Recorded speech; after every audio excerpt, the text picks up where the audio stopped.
Welcome everybody to Connections Online 2025 and today's panel on recent books on wargaming. I'm Jan Heinemann, I will be your moderator today.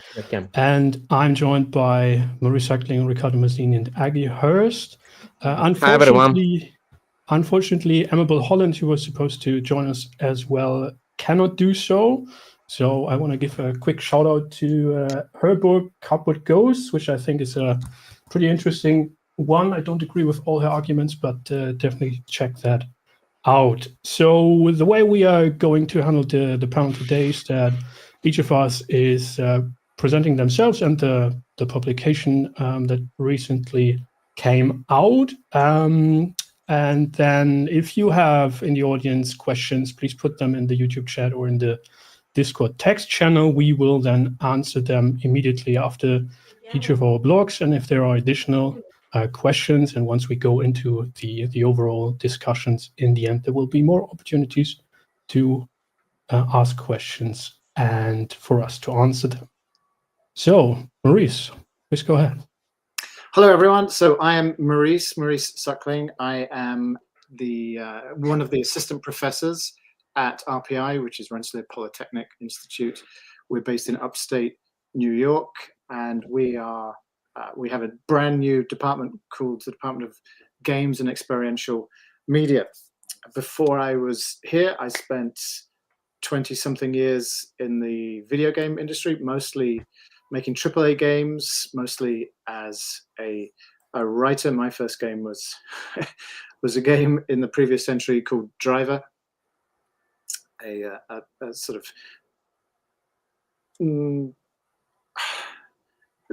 of a precursor of sorts to GTA, while it was before it switched from top down into the sort of free roaming sandbox type game. And now my teaching is focused on storytelling in games, digital games, but also board games. And I look at historical simulations, particularly analog games, board games. My book, Paper Time Machines, which is here, so you know I'm not making it up. I didn't dream it. It's a real thing. Paper Time Machines, Critical Game Design and Historical Board Games is its full title. And I suppose there's some question as to whether it really is about wargaming, because it's also interested in other sorts of aspects that are adjacent or intersecting with wargaming. I'm interested in ways in which the book is really exploring ways in which we might model aspects of history. And yes, so that includes military history for sure, but also includes political military crossover, diplomatic history. It's not an area of my specialty, but certainly could well include economic history and other sort of social dynamics related to history. So I don't know how much you want me to sort of go into much detail right now. Perhaps that's something we can return to after we've had introductions from everyone else. But you know, so I will just kind of briefly say that it's not explicitly and expressly or exclusively interested in wargaming, but clearly has intersections with that space. All right, Riccardo. Hi everyone, my name is Riccardo Masini, and I am a member of the Italian Military History Society, and living in Rome. And so I have a few academic publications about military history. And in the society, I've been studying essentially how simulation games can be used not just as a teaching tool, not just as a public history tool, but as an active instrument for historical research through counterfactual analysis, and especially an analog games, thanks to their high flexibility. Also, since I'm a war gamer and an historical gamer in a broader sense, I've written, I wrote some essays and books and articles, well, quite a few, in Italian and also in English. my work is called Historical Simulation of Wargames, the Axe and the Sword, CRC Press, and it is a general study of what a simulation game is. So not just war games, we always say, but also since the very definition of war game is getting wider and wider each passing year, and it was much wider also in the good old glory days of Avalon and SPI. Well, it is a study about how we use games to get back to history, to explore history, and also why we feel the need for doing so. There are also some, I won't say psychological, but behavioral studies about what is the drive of people in what is the motive of people, reason why people get to play those kind of games, and also the relationship between the broader cultural and historical context of a specific period, and what type of games this period produces. For example, we can see the evolution of games about the Vietnam War since the early 80s and then in the 90s, and now we get Vietnam by Victory Games, which was essentially mostly a kinetic game. And then we get other games like Hearts and Minds, like Fire in the Lake. And now we are broader in the sense that more non-kinetic. And now we have Purple Aids, which is a totally subjective, almost a one-to-one game, almost a role-playing game. All of those games are different visions of the Vietnam War, and it is a very interesting case study because this means that the broader vision of a specific conflict has evolved, and we can study that evolution through the study of games. All of this is possible thanks to books about games, and this is the greatest strength because those books, those instruments help us in getting a bit beyond, the review, the unboxing, and the etc., and just see the components and just playing them. They help us to think about them, to reflect on them, and to get a broader understanding, a broader awareness of what they are, and what our vision of these simulated facts is, and and keep people thinking about games, not just playing them. And this is very important, not just for designing better games, but also to understand our own personal vision of history and the world and the reality, since those games are games that are aimed at reproducing the world, and that is the greatest cultural and intellectual value. And so I like to write about those things. also play games, of course. Right. Okay. Maurice, let's maybe get back to you then. What was your sort of key focus? How did you approach the question, and where does that lead you in your publication? Well, so my book has 5 parts, and to explain those 5 parts, I should say that this is wrapped into a graduate course that I have taught and that I will teach again. So I wanted to cover a lot of ground rapidly, and looking around at the time, there was lots of material.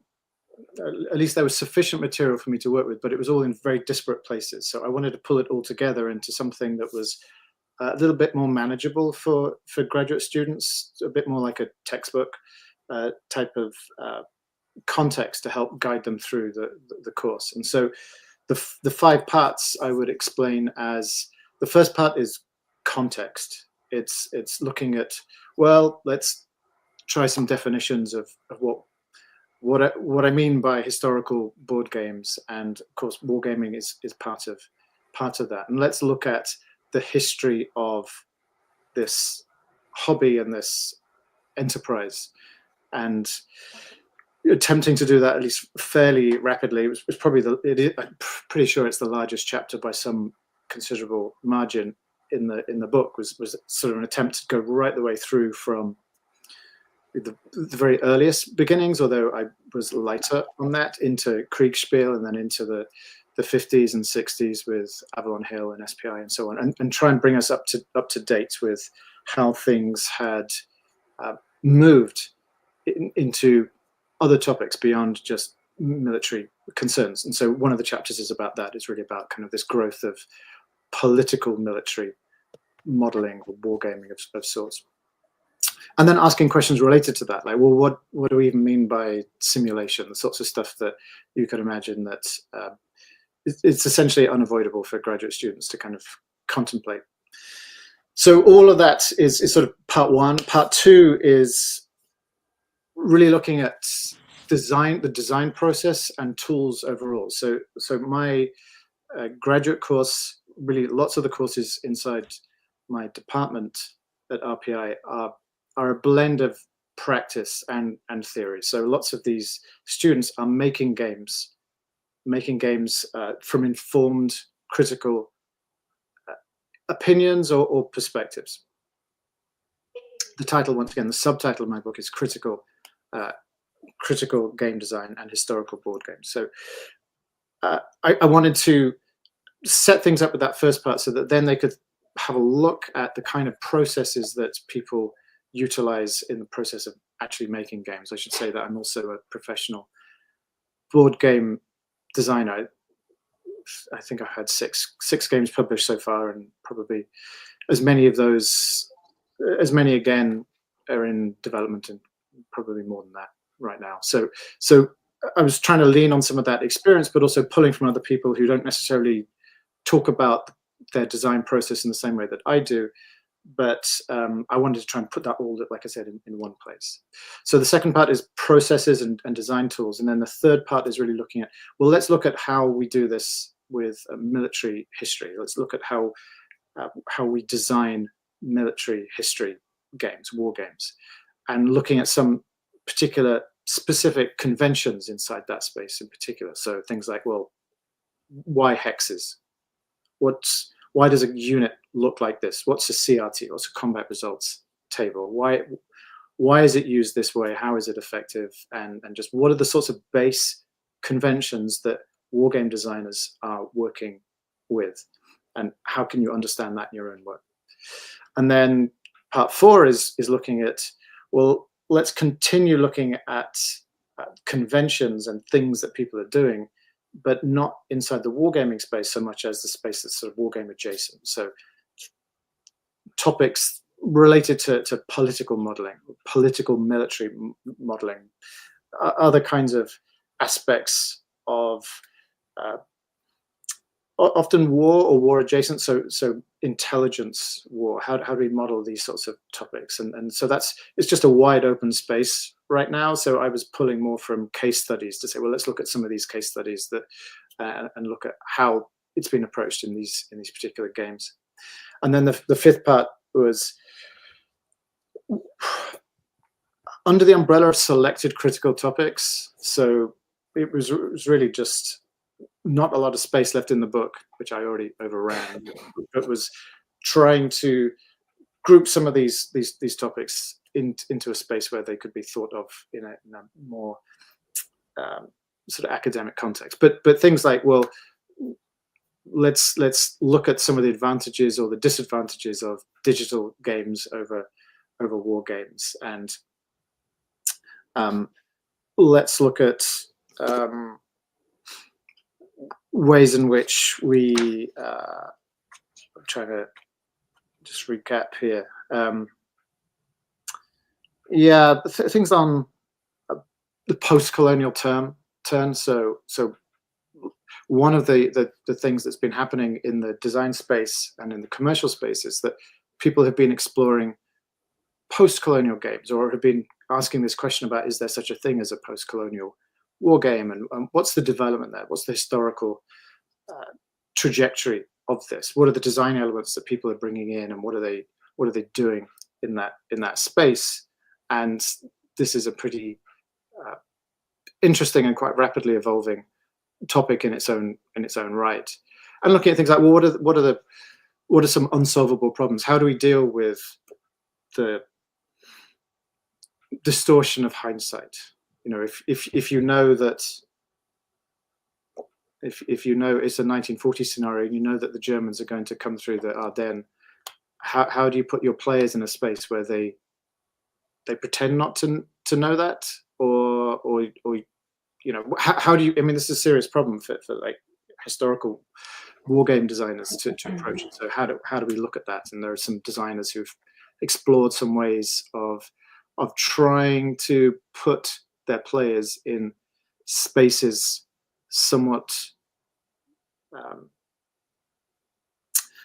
in a space that sort of feels like it's an analogous in some way to the way in which historical actors behaved, or the kind of information that they had. So I didn't really kind of attempt to solve that problem, but I was just more raising these topics to say, here are some issues that designers think about. So all of those kind of 5 parts means it's quite a large book, and attempts to cover a lot of ground rapidly.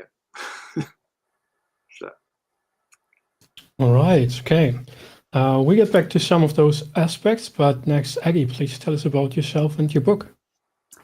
Hi, thanks very much. Thanks, everyone, and great to be here. Very happy to receive the invitation. So I'm Dr. Aggie Hirst. I am a reader, which roughly translates to Associate Professor in International Relations Theory and Methods here at the Department of War Studies at King's College London.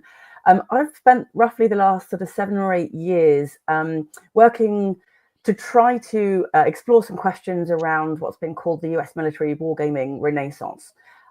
So I recently published a book with Oxford University Press called Politics of Play. Came out last year. If we can scoot just back to that first slide, please, that would be great. That's brilliant. And then to the second one, please. Thank you. So Politics of Play is really the first scholarly book in international relations which maps the first decade of the so-called US military wargaming renaissance. So as many of you will know, 2014, 2015, we have some DoD-wide memos coming out of the Secretary of Defense office, Chuck Hagel and Deputy Bob Work, calling for a reinvigorated wargaming effort across the services.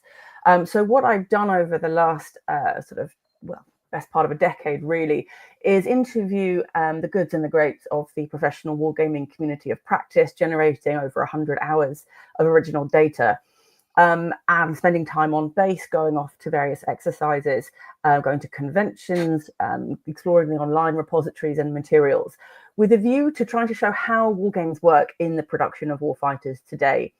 What the book does is try to centre questions of agency and power relations, and it's part of a suite of research articles that have come out as well with International Political Sociology, with International Studies Quarterly, with a couple of other publications as well. I popped some hyperlinks there in the slides.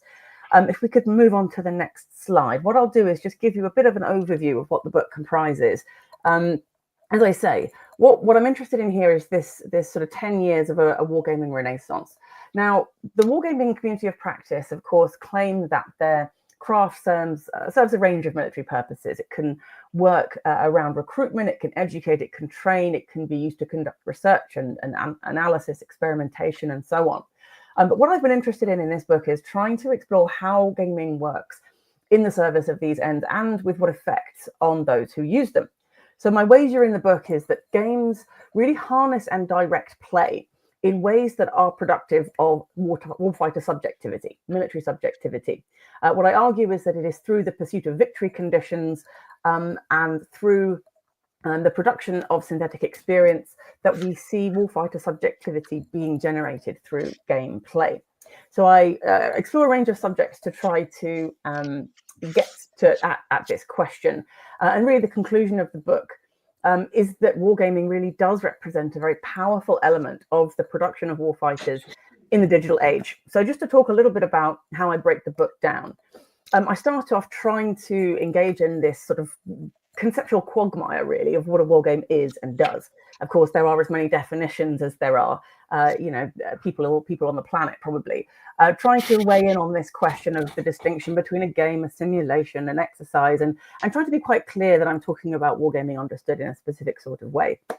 And I also try and weigh in on some of the debates around analog versus digital gaming and try to set the kind of conceptual scene there.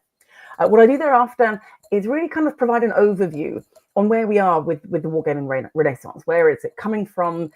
Thinking about the Defence Innovation Initiative and the third offset strategy, and the ways in which games were identified by the defence establishment in the 2014-15 period as a way to sort of offset near-peer competition, and a way to try to sort of develop and utilise existing tools and techniques to leap ahead advantage. What I do then, having set this conceptual and kind of political scene, is pivot to actually quite a lot of theoretical and philosophical discussion. Now, the reason I do this is that I think if we are to understand games and wargaming, we actually need to do a bit of work understanding play. Now, I have a proclivity as an IR scholar and as a theorist, obviously trained in theory and philosophy, to go down these conceptual paths anyway. But I hope that in the book it's not for nothing. What I try to do is, first of all, set out a genealogy of play from the ancients to the moderns in the Western philosophical canon. And what I do, having done so, is develop a new theory of play. So those with a background in play theory will know that one of the ways of setting up the relationship, or one of the ways of setting up the philosophical debates really about play, is to talk about Apollonian play on the one hand, which prizes reason and sobriety and thinks of play as something to be sort of streamlined to more what's the word I'm looking for, educational or sort of rational ends. And on the other hand, we have Dionysian play associated with, much more kind of chaotic and irrational ends in themselves. What I do is try to add a sort of third way to this debate, which I call deconstructive play. And what I do in the book is try to suggest that we can use this form of deconstructive play to start to tease out some of the politics and power relations at work in games. So I spend those two chapters thinking philosophically about play and about play as a sort of critical mode of thinking, overlapping here with some of what Maurice was talking about just a moment ago in terms of critical approaches to play in games. So from there, the second half of the book, I think about the ways in which gameplay can be used pedagogically, specifically thinking about the cognitive dimension of learners, how play interacts with and intervenes in a cognitive dimension, trying to instill things like doctrine, trying to cultivate kind of military skills, techniques, and all these sorts of things. But of course, gaming, as we know, doesn't simply affect the cognitive dimension. It's also affectively significant. It impacts upon people's values, ideas, identities. So I also try and think about the ways in which gaming targets players' more sort of identity-based faculties, and to think about what that might mean practically and politically for gameplay and for using play for military purposes. So the final kind of quarter of the book, chapters 7 and 8, I think about what it is that's driving this pedagogical play. And I identified two sort of key drivers, the first of which is what I call for the win. It's this pursuit of victory conditions. We all know that if people aren't playing to win, playing to succeed, then gameplay sort of falls away. You end up, whether it's outside the magic circle or breaking the spell or simply facing disengagement. So I think about the ways in which the pursuit of victory conditions kind of drives pedagogical play, but also the power relations at work there, thinking about how what I call systemic iterative irresolution functions to at once draw in a focus on winning and a desire to pursue victory conditions, but on the other hand, is always kind of perpetually unresolved. What happens when we win a game? We begin to play anew, of course. So I think about this as a sort of perpetual motion learning machine. And then in the final chapter, I want to think about the politics of immersion. And I draw quite heavily on Braxton Soderman's very interesting recent book, Against Flow. If you haven't read it, I do recommend it to you. Because what he does in that book is try to think critically and politically about where we go when we are immersed and what immersion might mean in the context of critical thinking. And he makes quite an interesting pitch that actually they are sitting in tension with each other. Now, I make a similar claim, thinking about how immersion actually can suspend our critical thinking faculties. And from a learning point of view, there might be some problems or issues to address there. So I try to think about what I call the politics of immersion. And I address this question of, as my fabulous colleague Debbie Lyle asked in one talk, where do we go when we play? And so try to dig into those debates. I can go into some more detail about that shortly, but I know that we are pushed for time. So really what I try to do in the book is present in their own terms what US military gamers have done in the first 10 years of this wargaming renaissance. As far as my own field of international relations goes, I'm interested in trying to refocus our conventional interest in games from the kind of leisure, recreational, commercial sphere to the military sphere and to the professional wargaming sphere, which has to date been quite significantly under-researched. As I've also indicated, what I'm also interested in doing is trying to introduce the study of play to international relations and associated fields, because it has been almost entirely ignored, perhaps because people think of play as singularly unserious and not commensurate with IR's interest in wars and states and the serious business of politics. I think play is very serious business. I think we can use play deconstructively for the critical purposes that I've been suggesting. As Maurice mentioned in his own approach to things, I'm quite interested in thinking about how we cultivate more reflexivity, more critical thinking in our gaming practices. That might be around the post and decolonial movement. It might also be around other questions of politics, positionality, and power relations. So I think we ought to begin, I certainly am not the only one doing this. I think we ought to encourage ourselves and those who were taught and trained using games to think about them as texts or artifacts to be decoded, and to think about how we interrupt something of what Baudrillard talked of as these closed systems that are characteristic of the era of simulation. If we just leap forward into the final slide, that would be great. Just a couple of plugs there, one from the late, great Peter Perler, who I was lucky enough to interview for the project alongside Ed McGrady. They've been very, very generous in their endorsements of the book. I hope to live up to a smidge of what Perler was saying there in terms of having produced a comprehensive body of theory extant at this time around wargaming. Grateful to both of them. And yes, the book is available in paperback, so shouldn't break the bank should anybody interested in buying it. I'll stop there. Thanks ever so much. Great, thank you. All right, so then to round this up, it's me, Jan Heinemann. I'm sort of in between the chairs here, I think. I'm sort of I'm a historian, political scientist by training. I have a background in, well, formerly digital historical game studies, then analog historical game studies. But I'm also a wargaming practitioner working with command staff colleges and so forth.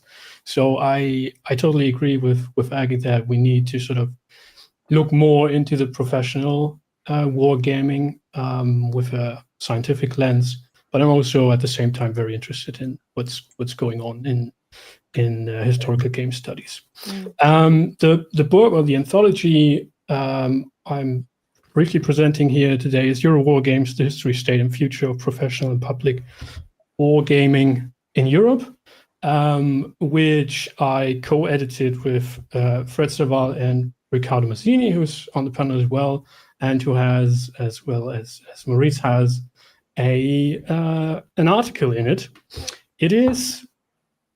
Or let me go back to how it came into being, maybe, because I think that's the special character of this book, which points also in this direction of what I think is very important, bridging the gaps that we have. The idea to do this anthology came up, I think, in May 2020, when somewhat around that time, when Riccardo and Fred were on a discussion, a panel on YouTube with No Enemies Here, which is a weekly news show on hobby wargaming, right?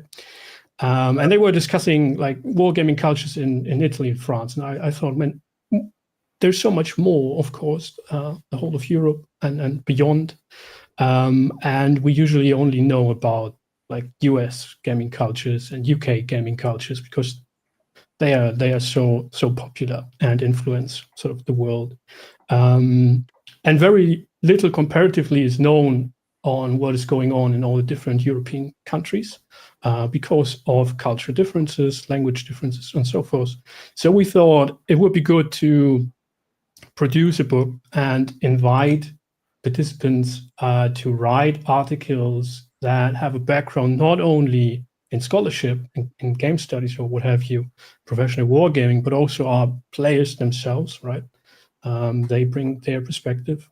Others who are designers. We have data analysts and all the bunch in here. And I will briefly share the table of contents there so that you get a bit of an idea. Zoltan, who also did a presentation today for Connections Online, has an article in there going more in depth on the history of wargaming in Hungary, for example. But yeah, it's a very, very wide approach, and it was by purpose.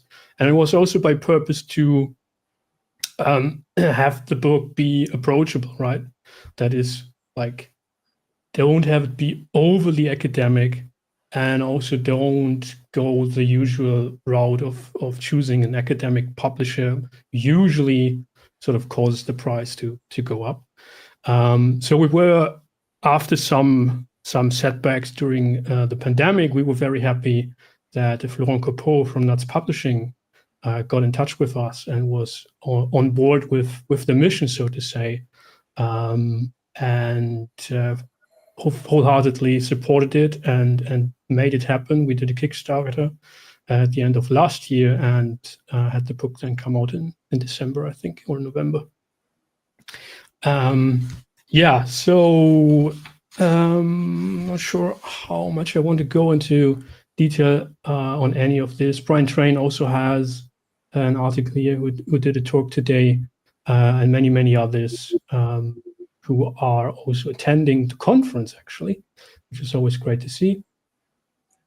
But I think what makes this book interesting is, and that is for a wide audience, as I said, is that it covers a wide range of different approaches to the subject of gaming. That is, like, how has the market changed? And that's one question we might be discussing afterwards, since like the 2000s, when basically the boom of analog games happened.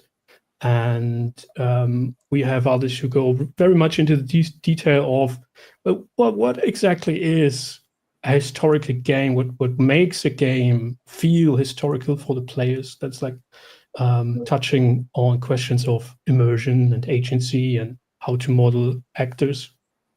And I think you can take those approaches, those perspectives, as a sort of general thought experiment, and also apply them to different games, to the professional sphere, and so on and so forth.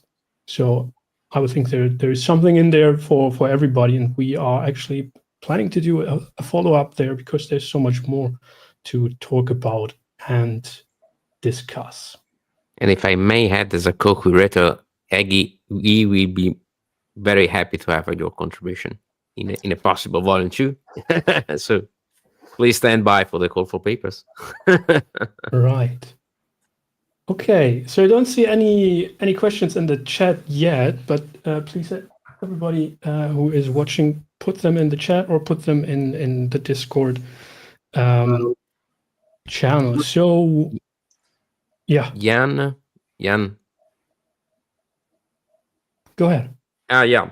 If I may, because I was quite, I know something happened quite like what happened between me, you, and Fred when we met for the first time to discuss our anthology, because I've been quite surprised to see that the books by Maurice, the works by Maurice, by Aggie, well, they kind of resonates with the things that I wrote, with the structure, even if we did not have any previous contact whatsoever, except me and Maurice, because we spoke about that, and it was Maurice that convinced me do the crazy stuff of writing a book directly in English language as an Italian, and it was quite an enterprise. I'd like to, if it is possible, to see as they did, see a bit of the structure of my work, because really we find a lot of resonating stuff. Because you focused on storytelling techniques, Maurice, and Aggie focused on the professional side of wargaming. Well, I, as an historian, I focus on a wider field of inquiry, because I did not touch so much professional wargaming. I focused on commercial wargaming, but also with all their derivations into professional and its origins from professional wargaming. But in a broader sense of an historical gaming, that is comprising, I tend to avoid asking myself, is it a war game or is it not a war game? Because even when we are dealing with conflicts, we are dealing with a great social and political and economical phenomenon, even more than the military. So the definition of war, of course, there is military involved, of course, but it is much wider, much broader than that. And really encompasses other fields. And I have found that simulation games are one of the very few instruments that have the potential of encompassing and making in correlation all those different fields.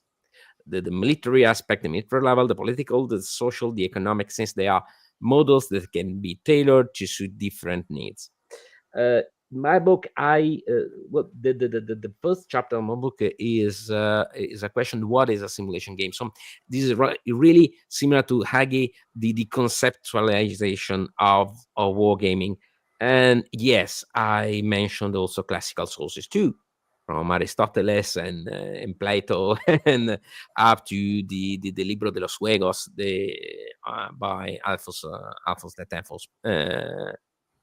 The Wise from medieval Spain. The idea is that how do we use games and in general simulation to create an interactive yet plausible model of reality? These are not just combinatorial mathematic games. They are games about a reality. Their own purpose is to recreate a reality, which is quite different from what a traditional game does. Because, for example, this means that they are essentially unbalanced. Why? Because reality is unbalanced. They are random. Yes, they have a pondered or rationalized randomness. This is not arbitrary, but they're random. And the strategy comes from risk management, asymmetry management, and all of this is part of simulation. Then chapter 2 is how it is done. It is quite similar to what Maurice did. The most frequent simulation game mechanics. I did not explore them in a very technical and direct way, because I'm not actually a game designer. I'm just a guy who loves games, who loves to speak and study games. But I try to see what is the purpose of each mechanic. Once I asked Mark Heinemann, that I met a couple of weeks ago here in Rome, for example, what do you think about all these speech of Eurogame mechanics going into getting into the simulation games, into war games? Now this is a trend. What do you think about that? And Mark said, well, I don't know a mechanic that is typically Euro and a mechanic that is typically war game. I know only mechanics that are good at representing history and mechanics that are not good at representing history inside a very specific game. So this means that every single mechanic can be used in a way or another, either to give you a Euro game or a war game. And also the great the biggest part is that we shift from the study of mechanics to the study of dynamics. Dynamics are the relations about that happen between players and the game, thanks to mechanics.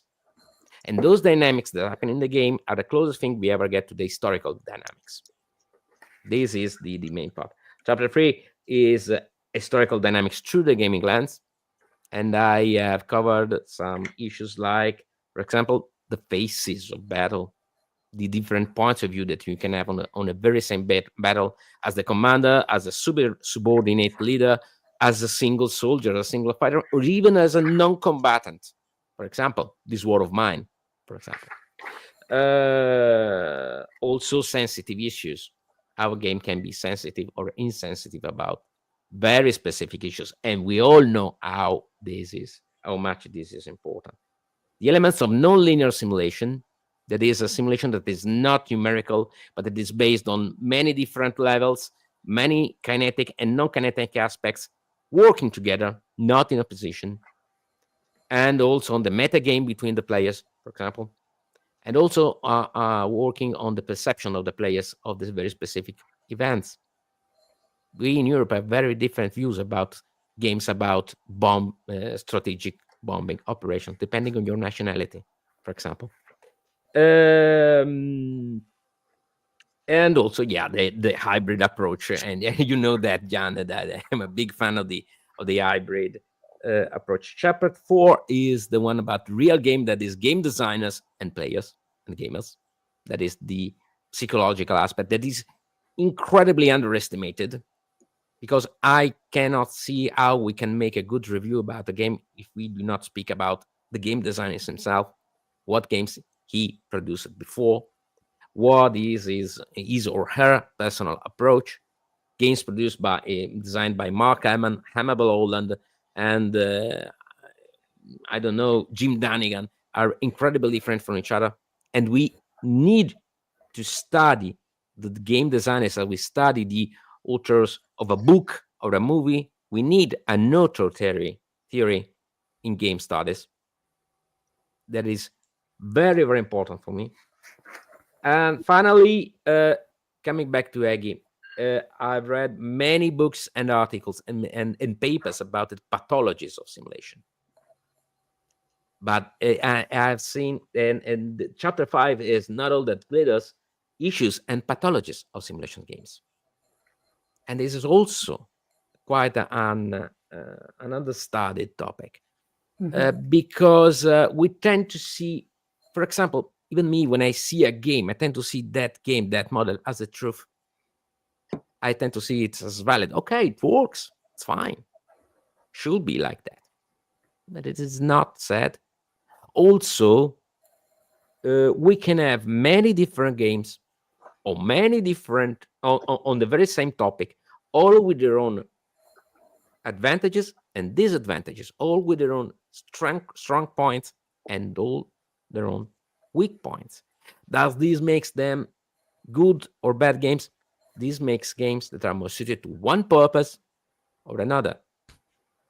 And we can have them, and we regularly see games about the very same subject that are very different from each other. They're very good at doing something and very bad at doing something else. We just need to know that when we use them for professional purposes, of course, but also when we use them as commercial, as leisure products. As when I read a book, I see a movie, I get to see why that movie is good and why it is not. For example, Dunkirk by Christopher Nolan. I think that is a great movie about war. This is not a war movie because it is not very good at describing Dunkirk, the Dunkirk operation, Dynamo operation. But it is incredibly good at putting me into the individual point of view of the soldiers, of all the people and the non-combatants too involved. Games work exactly in the very same way. We just need to be aware of that when we study games from a professional point of view, as well as a civilian, as a commercial, as a leisure product point of view, as a recreational product. Finally, I have a very personal idea of what a simulation game does to everyone who plays it. I call that the law of the free sea, because in Italian it works. It is it is coinvolgimento, conoscenza e consapevolezza. In English, it is involvement. We are involved in a game, and then a game has to catch us. Aggie spoke about the emotional, the politics of emotion, but that is mentioned. It is bad if we stay at that level, but we need that level. We need to be immersed in a game. As we all know, the theories by Johann Huizinga, the magic circle. The magic circle has to be formed to have the game. Without that, we won't have a game. And then comes knowledge. From that involvement, I see what happens. I become curious about the information, about the situation, about the historical dynamic, the period, the events, and then I get to read more books. Many games now have a bibliography, which is, they always had, but now they are more extensive bibliography, which is very good. Also, many historical books finally have a ludography, have a game biography, which is fantastic.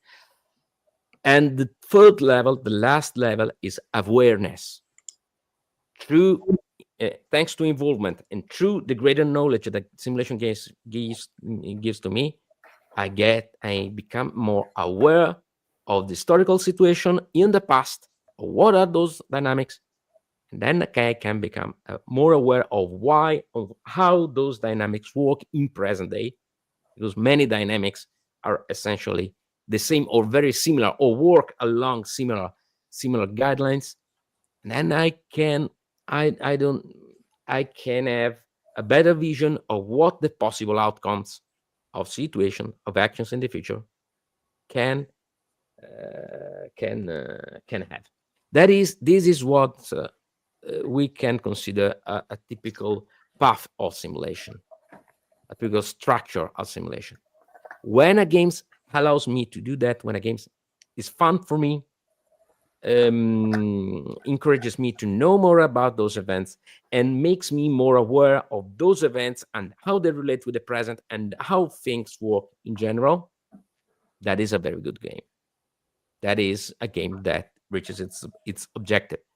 And I proposed this structure in my works in Italian last years, and now I put that in the English language, because I think that we do need a simulation game theory in academic studies.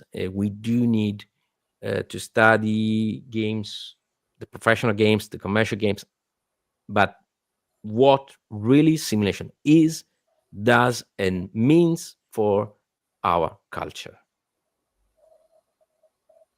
All right. So we do have a few questions by now, but one question just to sort of connect immediately to what you said, Riccardo, and I think what also connects to sort of all of us is, what would you think, where do we, or what sort of impact will the current trend, I would say, we see on this panel, that there's a much more interdisciplinary approach to what is play, what is gaming, what is game design, and what sort of impacts and implications does it have on the simulation?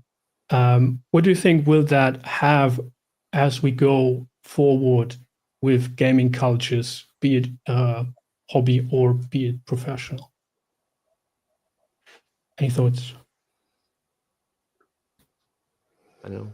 I mean, I think I'll just leap in. I think interdisciplinarity can only be a good thing, right? I mean, we're talking about, the ancients and, the Greeks and all this lot, and we think back to, how disciplines have been divided up and the boundaries that have been established between them. In many ways they are fictitious, in many ways they are limiting, in many ways they are misnomers. So, I mean, one of the things that comes out very quickly from the professional wargaming community of practice is that actually the people they recruit are from all sorts of backgrounds. They have physicists, they have international relations scholars, they have, defense and security strategists, they have, intelligence analysts, people who've been trained in all manner of ways. And the interesting thing about games is that, of course, they intersect in all of these different spheres. Even just the play aspect of the book, I found myself reading cultural studies, psychology, folklore studies, all sorts of interdisciplinary debates. And there is a remarkable consistency among them.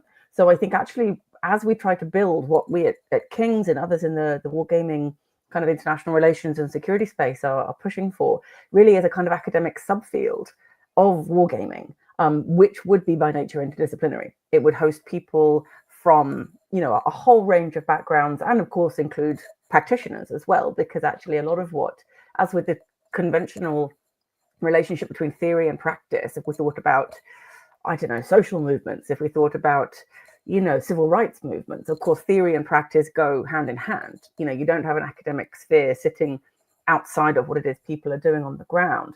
So I think, you know, we can really be hopeful about this interdisciplinarity, and the more critical voices that can be brought into it from all sorts of fields, I think the richer it becomes. I think we have a real opportunity here to begin building this. And I think the texts that have been spoken about today, in addition to some of the other academic publications that we've been speaking about earlier, really sets us off with some great momentum, but lots more opportunity to build this from the ground up, I would say. Yeah, hard to disagree with that. You know, from my perspective as a game player and a maker, designer of games, and as a game scholar, the increased scholarly attention that is coming to games can only be good, right? But there's more intentionality there. There's more awareness of what is going on. It's an argument that Aggie makes in her book, at least a little bit that I've got to so far. It's an argument that Amabel makes in her book. It's an argument that I also make in my book, and I think subtextually it's also inside Riccardo's work, is that games cannot help but be political. They cannot help but incorporate many aspects that maybe the designers themselves aren't even aware of. And so with a greater critical lens, a greater critical awareness, comes an understanding of what really is happening. And once we start, you know, once we start looking at a word like fun and realizing how almost entirely useless it is from a critical perspective, we can actually start making some headway, right? So once we understand that games can be challenging and maybe even should be challenging, games can and maybe should approach difficult, uncomfortable, unsettling subject matter, then we're making headway. And so it's hard from my perspective, at least at this level where the conversation is, to see anything kind of troubling about this. You know, to echo Aggie, the further interdisciplinarity I think is great. We are seeing greater focus from a critical perspective. My own institution, RPI, has formed a department of games and experiential media because this is not just a sort of, oh, hey, games are kind of popular, I guess people like playing Rocket League or what have you. This is now a substantial cultural phenomenon that is really shaping who we are and how we live. And yes, these tentacles reach deep into the professional world, and really, I'm not really able to speak with any authority. It's not something I really know about, but from what I can tell, has long been the case in the professional world, and we're not always aware of it in the public sphere. But this kind of thinking has been taken pretty seriously for quite some time in that space. So I'm happy to be thinking, happy to see that the humanities and other subject areas are taking games as seriously as they do now, and as they increasingly are.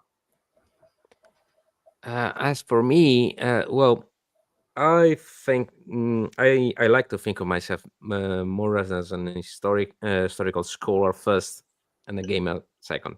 Okay, but I cannot stress enough how much gaming has helped me in getting better results in my historical studies.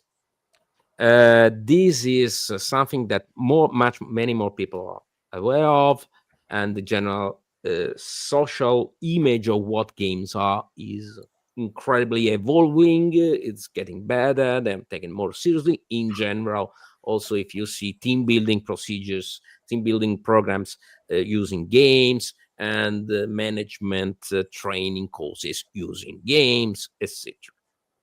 As for simulation, well, the great thing that games do when you approach them, when you use them in an historical field, is how they change your vision of history, your vision of reality of the world by their very own new nature.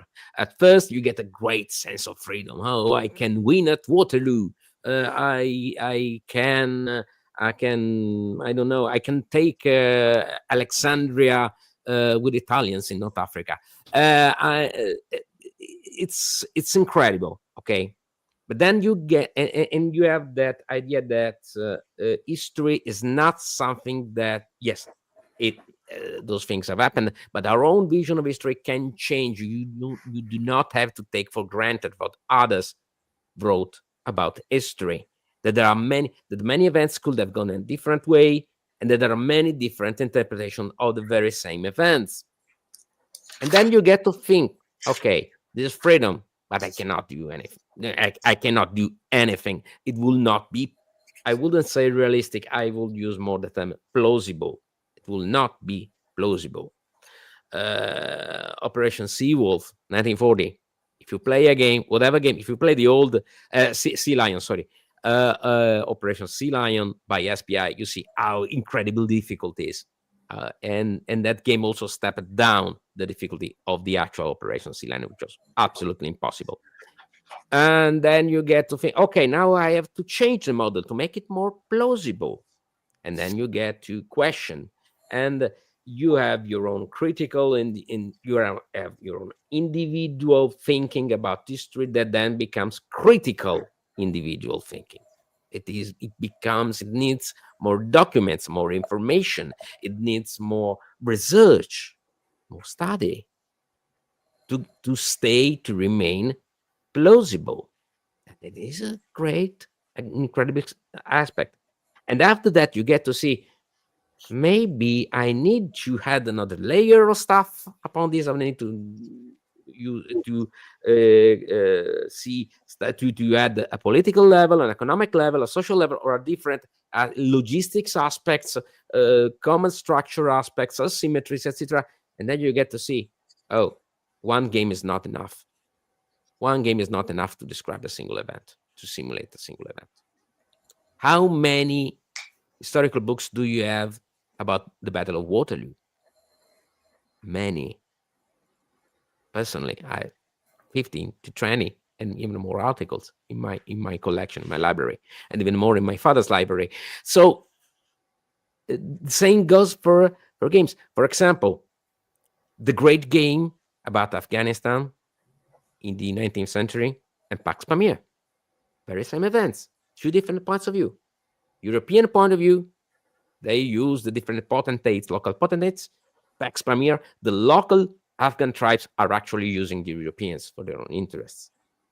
We have so many games about the Arab Revolt, Lawrence of Arabia. I just got to play Arabian Struggle. That is the very same event seen from the view of the Arab dynasties, of the Rashids, of the Saudis, of the Hashemites. And there, the British and the Turks are the pawns, are manipulated by the players. They tend to destroy your plans, but the perspective is different. And this gets you to a broader awareness. All of this is possible thanks to the diffusion of games in general, to the widening of the historical approach in general in historiography, in modern historiography, and all of this gets perfectly in harmony with the current trends of the game industry. And yeah, I think that this is a cultural phenomenon. I think this can be described only as a cultural phenomenon, a cultural evolution. So it is even more than beautiful. It is incredibly important. It is historically important and consequential. Okay, I've I think one question for Aggie before we go to the chat. given that the potential games providers with sort of immersing ourselves in different perspectives and sort of with a critical impetus analyze certain events, dynamic structures, and so forth. Do you think, or did you find in your research with the military, so the professional wargaming side, that there might be a structural sort of barrier or hindrance for them to apply that? Because from my perspective, from my experience, it's like often the case that sponsors, like professional military sponsors, they request a game to be run in, I don't know, 2 hours, 3 hours. That's all we have. That's all we can do. And then we might have some outcomes, and then we do some weeks afterwards, we do a totally different game on a totally different subject. So do you think there needs to be a structural change in how the military plays? It's a great question, and I think one of the common themes that came out of the many interviews was this sense that even though this renaissance is underway, there is still not enough time, there are still not enough resources, there is still not enough scope, particularly for iterative play, right? As you say, it might be the case that you have a day, an afternoon, a few hours ring-fenced to game something. It could be, a training game, it could be a professional military education game, but that there was always this push to have to justify, that actually we need to play it more than once. We need to play with different gaming communities. We need to have different facilitators or subject matter experts come in and so on. So definitely there is still that, if not frustration, at least that desire for greater scope. I would say that advocates of anything, I would say we need more theory in the teaching of IR, right? Whatever one's passion project is, we think it needs to be expanded.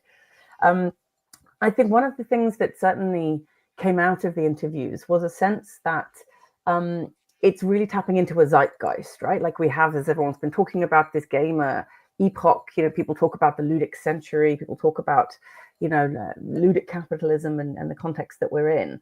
And so I think, broadly speaking, the military, part of what made the Renaissance possible was that it was much easier to justify to superiors why this was important, particularly for the kind of digital native recruitment generation. We're facing this also in civilian academia. How do you kind of communicate effectively with people for whom games and apps and social media are a kind of core part of how they conduct their studies, conduct their social engagements, and so on. And so I think certainly that came out of it. I mean, one interesting thing is, of course, a lot of this was coming initially from Bob Work, who was Deputy Defense Secretary, former Marine and avid game enthusiast, and really saw the potential here. And so one thing that came out of the conversations was we need to get to and you used exactly the right term there, Jan, which is this idea of structures. We need these gaming activities to be embedded in the structure of what we do, rather than advocated for by people who are already convinced. And actually what we're seeing now, very early stages of, but we're perhaps seeing actually something moving in the opposite direction. We're actually starting to see, I think, we have reports coming out of the States at the moment that, things like wargaming dissertation theses are being removed from websites. We're seeing, the idea that human security concerns are being taken out of gaming. There are concerns around funding cuts to gaming projects that have been going on. So I'm wondering here about, what happens to these structures insofar as they were instituted in this 10-year renaissance.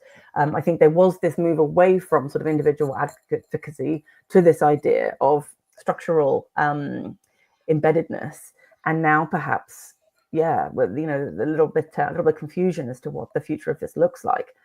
Interestingly, now, Europe and other parts of the world perhaps have an opportunity here to begin to kind of consolidate the structures of gaming in their own places, and perhaps support those in the States whose position perhaps is changing a smidge at the current moment, to put it mildly. Thanks very much. Great question, though. Yeah. All right, Zach, maybe we can get some questions from the chat. Just actually, if I might just sort of, before we do that, just attempting to sort of pull some of what Aggie and Riccardo said together, thinking about the importance of games in a cultural context. Certainly historical games help demonstrate just how contingent history is, how many factors contribute to the history that we have, and how it doesn't feel, how the distortion of retrospect, of sort of hindsight, is that, oh, it feels inevitable because, well, why else would it have happened if it didn't happen, right? So essentially, historical games help unpick that and help us see that it's reliant on a number of other factors that contribute, and the ways in which it's contingent. But also, it's an argument that I've heard some other scholars make, which is that more broadly, from a cultural perspective, the world is complicated now. There are many streams of information that people receive that are multiform, right? It's not monochrome in the same way. When I was growing up in the UK in the 70s and 80s, we had 3 channels. At one point, we had a 4th, right? A lot of people tuned into BBC One to get the news at 10 o'clock, right? So you have a lot of people sort of absorbing the same kinds of information. Now, we know that that's very different. You can argue that's a very good thing that it's not that way anymore. However, the point is that we end up with lots of kind of fractured information that's swirling around us, and we're all attempting to kind of make sense of this. And an argument that I've heard scholars make is that, well, what better way to try and understand this complex, multi-tiered, multi-form world than the kinds of structures that we have in place through gaming? Because gaming gives us insight into branching narratives, into non-linear narratives, that the medium of games are actually much better at this than conventional forms of media. We have Sliding Doors, an old, what was that, 1990s movie? Gwyneth Paltrow does quite a good job in its own way of trying to show how contingent things can be, and how life can kind of spin in a different direction depending on whether you enter a tube train on time or not. But games have inherent unique affordances, inherent advantages that allow us to explore these different kinds of non-linear, non-traditional linear narratives. And so we as players, as part of that culture, and certainly we see this in I think the younger generation, are good at, they have a more natural propensity to be able to understand how to filter through different kinds of information, and just live in a world where you might be bombarded by 18 different kinds of news sources on your way to the mailbox, because that's kind of your, you look at your phone and there's several different apps on there, but then someone pull you up and you're streaming something else. So that's just a very broad point, but I thought one worth contributing to show how games actually are not just useful in a sort of functional way in relation to the professional military, and not just useful for historians in terms of focusing on contingency, but also useful as a whole way of training our brains to think about multiform, complex ways of information coming at us from all sorts of different sources. Maurice, if I may, something to what you said also, we should always remember also another great thing about analog games in particular, that is, you have a model, that model does what you said, but if I disagree with a single element of that model, I just need a pencil, I write a plus or a minus, I give you 2 blocks instead of 3, I can change it, and I can see how that change, based on my own personal opinion, my own documented personal opinion, relates with the rest of the model. I can see that we do that in military history all the time. Where exactly was the position of the battle Agincourt? If it was fought here or here or here, everything will be different. Was there enough mud and that is even valid for political games, for example. And you get a total different vision. Yes. It does not need to be a better vision, a more accurate vision. The great fact is that I train my brain, my thinking process, that okay, we can explore alternative visions and evaluate them and evaluate what happens, because we have a cacophony of information sources all around us, but very few of those sources teach you the most important thing: how to think critically. They give you a lots of content. Almost not one of those sources give you the tools to create your own personal opinion about the world. The games do that, and they're very precious for that.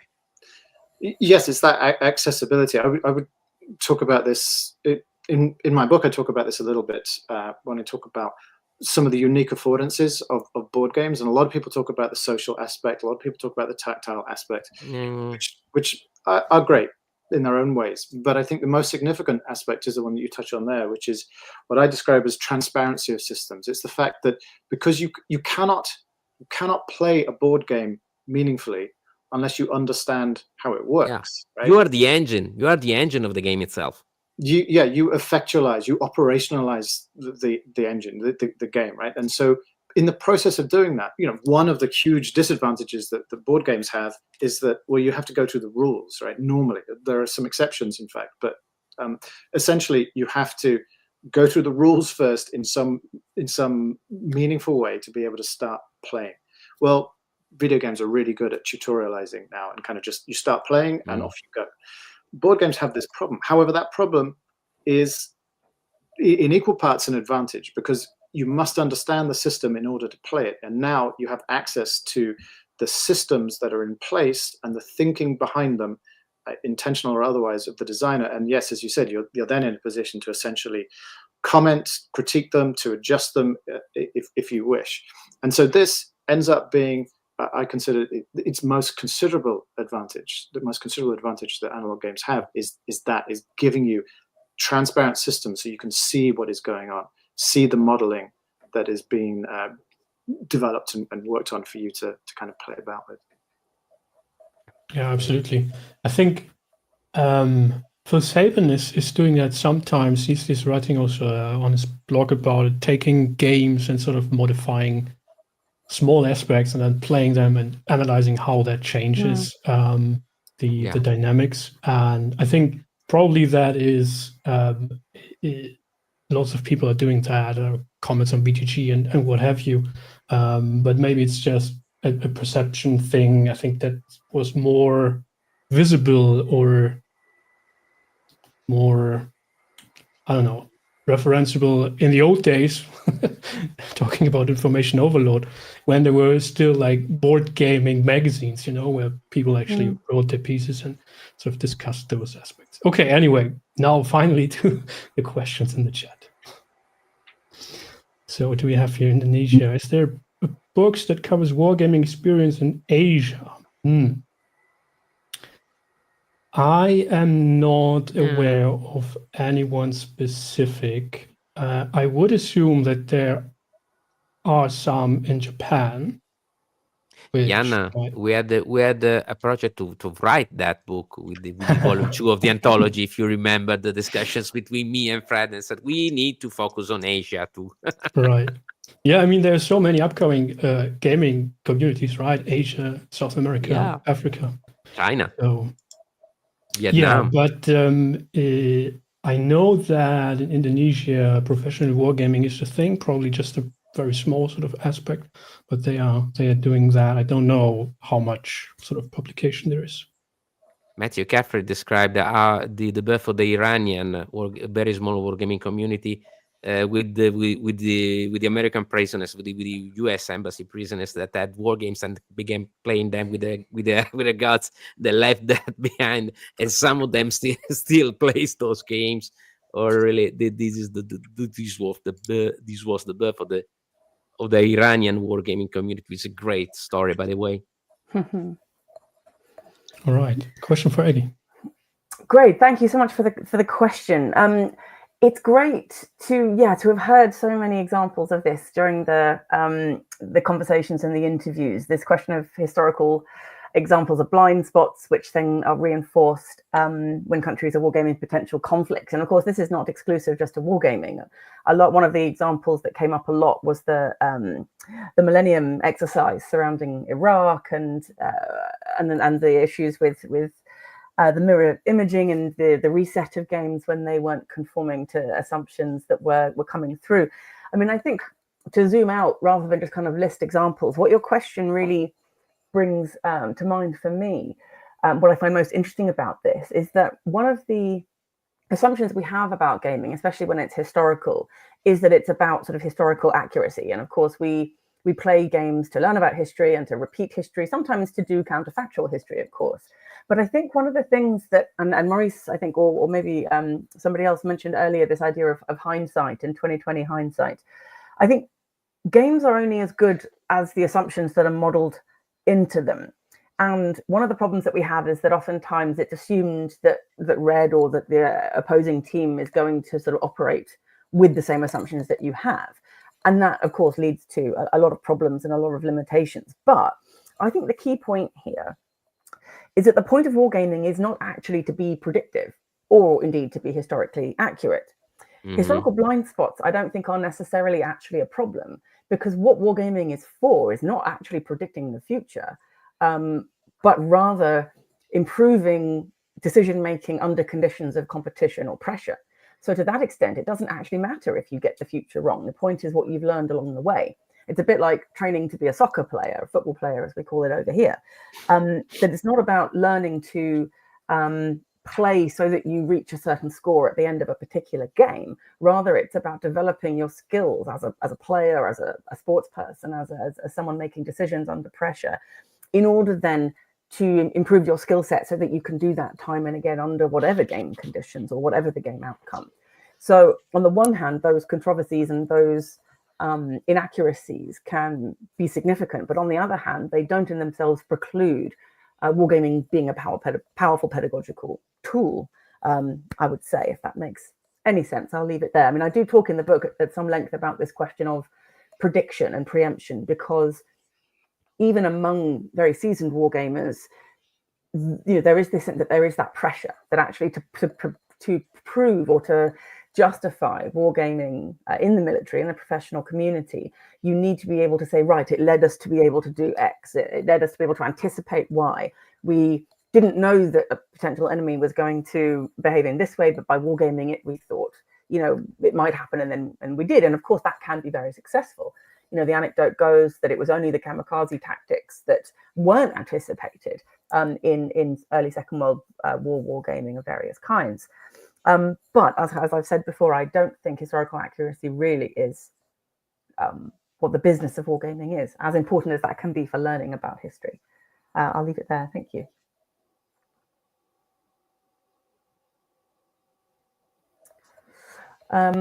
Coming thick and fast for me. Do I think there is a place for professional games players as opposed to facilitators to overcome the time constraints of the professional state to deliver iterative lessons? I think absolutely there are, but I think the only thing I would add to your point, Julian, is that it isn't actually just professional players that can do this work. One of the really fascinating things about this project was actually all of these different branches of gaming that I came across. So of course you have the gaming that is done on the sort of official basis in the military, but surrounding that, you've got all kinds of more informal gaming practices. You've got people playing in mess halls and in barracks. You've got people playing on deployment. A lot of time, people say being in the military, being deployed is hurry up and wait, right? There's a lot of time here to be managed. And so gaming becomes a really important part of military life besides what's happening in the formal classroom. And this is where a lot of the iteration is taking place. And so this is where I think a lot of professionals say you don't actually need professionals or facilitators. You can actually just give the guys, including women, including people of all genders involved, and let them get on with it, because gaming can be infectious in these ways. Just as an aside, actually, another fascinating area that I came across as part of this research was the uses to which veterans put games, again, outside of the formal military spheres. So you have the military's formal reintegration and recovery programs. You have games being used for things like trauma processing and for getting used to prosthetics, things like that. But actually you have this group of self-organized veteran gamers who are using games for everything from community building to suicide prevention. There's a fantastic group called stackup.org in particular who use games to promote recovery and on a sort of informal basis, on a grassroots basis. And so interesting to see oftentimes even quite intense first-person shooter kind of style games being used actually to help people informally process their trauma, to talk about what happened to them, to experience solidarity and community among others who've been affected in the course of their service. And so I think, again, these iterations can not just be iterations for the purposes of learning within the kind of military modules and military training, but actually all these other iterations that can lead to all manner of unexpected connections, communities, recoveries, and solidarities. It was really remarkable to witness some of this.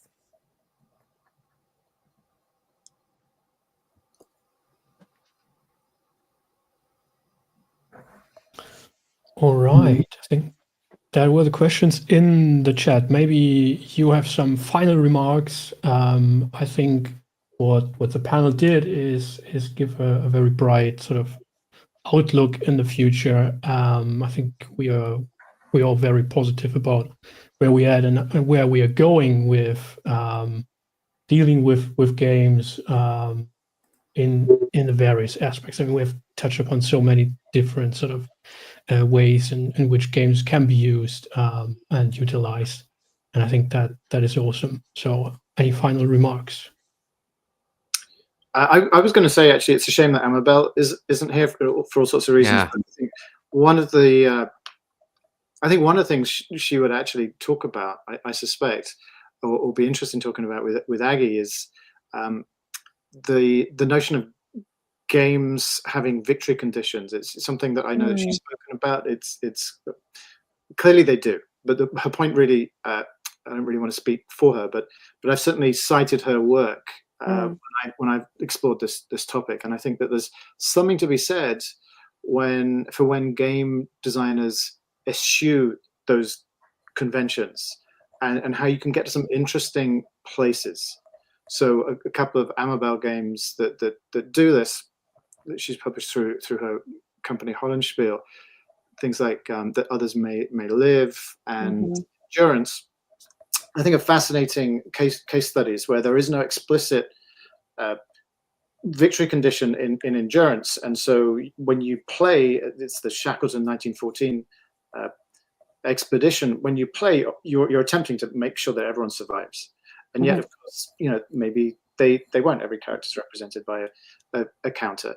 And the game doesn't say, oh, hey, you've got to make sure that 50% of people survive or 30% or what have you. The point is that you have to come to those realizations yourself as to kind of what the value of any human life is. Maybe you feel good that, well, you've played it 14 times and you failed every single time, everyone's died, and yet the 14th time most people survive. You might think, well, that's success. But the point is that, but not stipulating, hey, here's a victory condition. You must have, everyone must survive, or it's an interesting thing to do to players, to kind of put that to sort of reorientate how players might feel about victory conditions. And there's some other examples too. But anyway, I think that it's a shame she isn't here, because I'm sure she would have some stuff to say about that. And I think that, again, thinking about this stuff from a critical perspective and what it means, and ways in which we routinely assume that games must have victory conditions, but when we chip away at that and we think about them in different ways, we can get to some interesting spaces. Is really the kind of bottom line of what I'm driving at there. Yeah, if I can just leap in on that, because it's such a great point, and it's something that I thought about a lot, and I wonder whether, I mean, to me, the way I think about it is, it's not one of the things I think that is complicated when it comes to kind of learner and player agency, when it comes to professional gaming, is that oftentimes players think that the point is to win. It's to arrive at a win state, or at least a non-loss state, or something like that. But actually, from the trainer's perspective, from the person organizing, facilitating, actually the outcome is almost irrelevant. The point is to take the decisions, to become better at taking the decisions, to learn whatever it is that the game is teaching you, whether that's a process objective or a product objective. And so I think one of the things we could perhaps learn to be more transparent about with people who are being taught and trained through games is that it isn't just a scramble to win. And actually, that sense of game as process is almost more pedagogically powerful.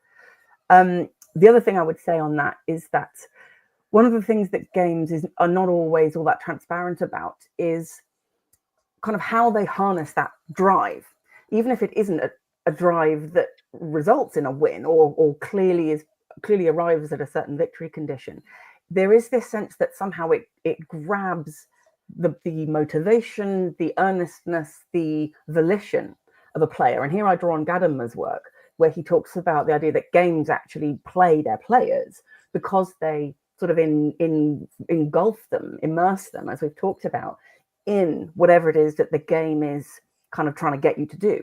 And so I think, again, thinking politically about how we play with games rather than participate simply in the trajectory that the game sort of steers us towards, I think becomes really key for the kinds of critical endeavors that we're all speaking about here today. And if I may add, I've seen a great thing here in this panel. I've seen people specialized in commercial and civilian wargaming, and people specialized in professional wargaming getting to speak with each other, because many times we have seen those two words more or less one, I won't say one against the other, but one aside from the other. But I think that one of the bridges that we have to cross, to build and then to cross, is the fact that civilian wargaming and professional wargaming can find common grounds, because they have very common grounds, common fields of application. For example, here in the chat we have a great friend of mine, Lorenzo Nannetti, that I want to thank for being here, and I met him a couple of days ago at Bologna, at the Bologna Play. Lorenzo held during a virtual convention, just like Connections, be smaller, by Ludostoria, that is my own gaming association, the virtual Ludostoricon. A couple of weeks ago, held a metrics game about the Falklands, and that metrics game had all the professional standards. Lorenzo is a professional operator of war games or simulation games, but it was aimed and used by people that were absolutely not professionals. They're absolutely just people, just gamers. And that game was about the Falklands, and everyone who was involved got a better understanding of the Falklands. By the way, it is a bit of a sensitive topic in my family, since we are direct descendants of General Manuel Belgrano, but that is another totally an unrelated topic. But the fact is, the most important fact is that people can use war games, can use simulation games. Normal people, not professional operators, not necessarily military operators, not necessarily geopolitical experts like Lorenzo. Normal people can use war games and historical games both as a recreational tool, as a recreational product, because we must never forget that that is what games are for. Yes, they are to train us, but also to entertain us. And it's equally important. The two things are closely related. And to get a better understanding of history of the world, I wrote a contribution for an Italian book saying that war games and historical games are a form of diffused public history. There's an history, it's a public history experience that you can have in your dining room with your friends. Even the fact of choosing a game over another is a first step of the search. I'm choosing to represent the same historical events through one game or the other. But to do that, in order to do that consciously, we need gaming literature. We need books about games. We need those works. And those works have to be made evident and diffused to the general public, our gamers, and the general public as well, even of non-gamers, because this is because game is such a powerful tool, powerful cultural tool, that they need to be diffused and well known even outside the normal gaming community. I will close with what once again with Mark Heinemann. He was here a couple of weeks ago at the Ergo Ludo GMT convention. Ergo Ludo is the publisher that localizes most GMT games here in Italy, and we had Mark Heinemann as guest. And he said, what is the difference between a game about an historical game, an historical simulation game, and an historical essay? Well, it is just like when you travel to a distant location. You can read a travel book, a travel guide. You can see the many photos and see videos and see TV shows about those incredibly wonderful locations, and you will get to know so much more, so much stuff about those locations, but you will not be you will not be what games do. You will not at the wheel of your own car getting to see by yourself that location with your own point of view. Okay, there are distortions. We all know that, the pathology, etc. But this is the potential. But in order to drive a car, we need to have driving lessons, of course. But also we need to know how can I change my tire when my tire blows up? What happens to the engine? How my cars work? How my car works? And that is what games, about books, about simulation games, academic literature about them, about simulation games, is for. This is the purpose, this is the value. And that is why we should do all that we can to get it to the broader gaming and also non-gaming public. Yeah, yes, I would like to. I am going to shut up soon, I promise. But sort of to kind of pull some of that together with what Aggie was saying, games are machines for experiencing processes, right? So yes, I love that analogy, Aggie, about it's not about, hey, I'm going to play soccer so that I can win a specific game. It's that, well, think about all these skills that the process of playing is giving you, and what the experience of playing is giving you. So, like I said, games are machines for experiencing processes in action, which is pretty special. And the way that I often try and describe this to students, beyond actually just stopping talking and letting them play, which is a much better argument, but I like to tell them about a little. It's a very short Franz Kafka story called The Top. And this is a story about a philosopher who is fascinated. He's obsessed with a spinning top that these kids are playing with it on a beach, and it's spinning around. And he thinks, oh, if I could understand the spinning of this top, I could understand all things. He becomes fascinated, obsessed. He kind of moves closer each day to get closer and closer to it so he can see it more clearly. And one day he gets so close to it, he picks it up, whereupon it stops spinning, and he loses all interest in it. So the point is the process, right? The point is playing and experiencing these things that are moving around.